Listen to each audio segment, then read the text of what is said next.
के बंटवारे में छुपा है गहरा दर्द। 10 लाख मौतें, 83,000 बलात्कार। लोगों ने चुकाई थी बंटवारे की भारी कीमत। हिंसा और दंगों से शर्मसार हो गई थी मानवता। 15 अगस्त 1947 को हमारा देश आजाद हुआ।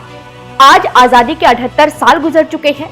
हर साल 15 अगस्त को पूरे देश भर में आजादी का जश्न मनाया जाता है, लेकिन इस आजादी के साथ साथ बंटवारे का भी दंश भारत ने झेला है। आजादी से एक दिन पहले ही 14 अगस्त को पाकिस्तान एक आजाद मुल्क घोषित हो चुका था।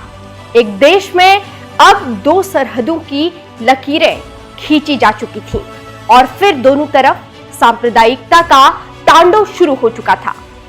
कहने का मतलब यह है कि आजादी के साथ साथ बंटवारे ने जो लोगों को जख्म दिया उसे इतिहास कभी नहीं भूलेगा। इस वीडियो में हम आपको बंटवारे की उन्हीं संदूक, बक्सा, पेटी, तिजोरी या गठरी जो हाथ लगा उसी को समेटकर चल दिए। एक लंबे सफर पर किसी को अपना घर बार छोड़ना पड़ा, किसी को रिश्तेदार, किसी ने अपने सगे भाई को अलविदा कहा, तो कोई अपनी पूरी जिंदगी की पूंजी को छोड़कर बस एक लंबे सफर पर निकल पड़ा। ये वो समय था जब करोड़ों की तादाद में लोग एक सरहद से दूसरे सरहद की तरफ विस्थापित हो रहे थे। इनमें महिलाएं, बुजुर्ग और बच्चे सब शामिल थे। सबको अपने जान की परवाह थी। बड़ी तादाद में मुस्लिम पाकिस्तान जा रहे थे, तो वहीं पाकिस्तान से हिंदू भारत की तरफ आ रहे थे। देश के बंटवारे ने लोगों के पलायन को हिंसक नरसंहार में बदल दिया था। लाखों की तादाद में लोगों का सड़कों पर कत्लेआम शुरू हो गया था। महिलाओं और छोटी छोटी बच्चियों को भी दंगाई नहीं बख्श रहे थे। दंगे, लूट की घटनाओं में मानवता को शर्मसार कर दिया था।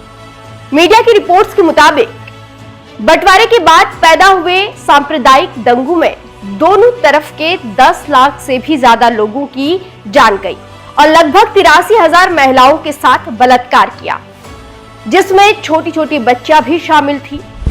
इस बंटवारे ने ऐसा माहौल पैदा कर दिया कि जो लोग सदियों से एक साथ रह रहे थे, अचानक वो एक दूसरे के जानी दुश्मन बन गए थे।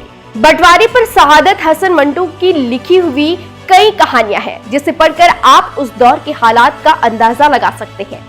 इतिहासकार मानते हैं कि यह बंटवारा बेहद जल्दबाजी में किया गया था।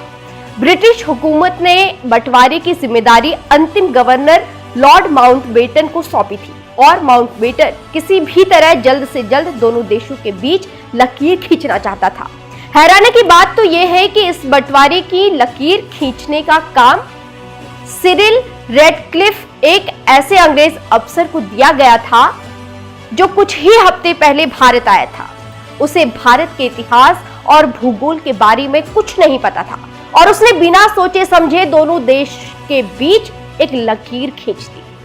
बंटवारे के बाद जिन लोगों ने भी पलायन का दर्द झेला, वे आज भी इसका जिक्र कर दर्द से करा जाते हैं। एक तरफ ऐसे लोग थे जो अपनी बड़ी बड़ी हवेलियां छोड़कर आए थे, तो वहीं दूसरी तरफ कुछ लोग नंगे पांव और फटे हाल भी थे। हर तरफ खून खराबे का माहौल था।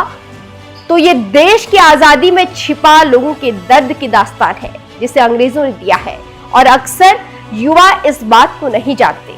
खैर, अब देश को अंग्रेजों से आजाद हुए 78 साल गुजर चुके हैं और आजादी के 78वें साल पर आप क्या कहेंगे, कमेंट करके जरूर बताएं।